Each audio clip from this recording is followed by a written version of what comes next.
राज्यातल्या मंदिरांमध्ये महाप्रसाद अविरतपणे सुरूच आहे। शेगावातील गजानन महाराज मंदिरामध्ये गॅस तुटवड्याचा परिणाम हा पाहायला मिळत नाहीये। लाकडाच्या स्टीम बॉयलरवरती या ठिकाणी स्वयंपाक केला जातोय, तर 50,000 भाविक रोज महाप्रसादाचा लाभ घेत आहेत। तुळजाभवानी मंदिरामध्ये गॅस टंचाईचे झळा नाहीत। भाविकांच्या प्रसादामध्ये कोणतीही कपात करण्यात आलेली नाही। अक्कलकोटमधील स्वामी समर्थ मंदिरातील प्रसादालय हे सुरूच आहे। गॅस पुरवठा सुरळीत असल्याची प्रशासनाने माहिती दिली।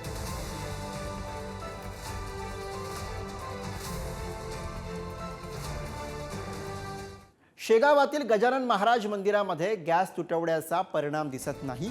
लाकडाच्या स्टीम बॉयलरवरती या ठिकाणी स्वयंपाक केला जातो, तर 50,000 भाविक रोज इथं महाप्रसादाचा लाभ घेतात। शेकडो वर्षांची महाप्रसादाची परंपरा अविरतपणे सुरू आहे। गॅस तुटवड्यामुळे मंदिरातील अन्नछत्र बंद झाली आहेत। अनेक हॉटेल्स बंद पडलेली आहेत। मात्र संत नगरी शेगावामध्ये श्री संत गजानन महाराज मंदिरातील महाप्रसादावर याचा कुठलाही परिणाम झालेला नाही।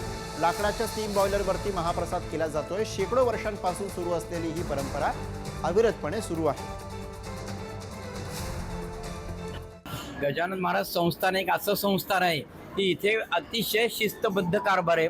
आत्ताच नुकतेच राष्ट्रपतींनी सुद्धा इथे भेट दिलेली आहे। मी दरवर्षी दसऱ्याच्या दरम्यान इथे येत असतो। मी पुण्याचा आहे, मी सदाशिव पेठेत राहतो पुण्यामध्ये। अनेक वर्षापासून मी इथे दर्शनाला येत असतो। इथल्यासारखी संस्था कुठेही नाही आहे। इथे स्टीम बॉयलरवर सगळा स्वयंपाक केला जातो आणि प्रत्येकाला अगदी एकादशीच्या दिवशी फराळाचा असतो ते सुद्धा पोटभर असतं अगदी। आणि मी तर अनेकदा असे अभिप्राय दिलेले आहे की नगरसेवक इतर ठिकाणी इतर राज्यामध्ये अभ्यासाला जातात, ते इतर ठिकाणी अभ्यासाला न जाता त्यांनी अभ्यासाला इथे यावं, शेगावला यावं।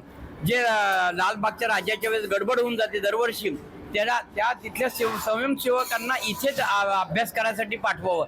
स्वयंशिस्त काय हे इथे शिकायला मिळतं। विदर्भ हे मागासलेलं राज्य समजलं जातं, परंतु सर्वात जास्त शिस्त म्हणजे शेगाव संस्थान। शिस्तबद्ध कारभार 5 स्टार हॉटेलपेक्षाही इथे जास्ती शिस्त आहे आणि स्वच्छता टापटीप इतकी आहे की तुम्ही कुठेही नाव ठेवायला जागा नाही आहे।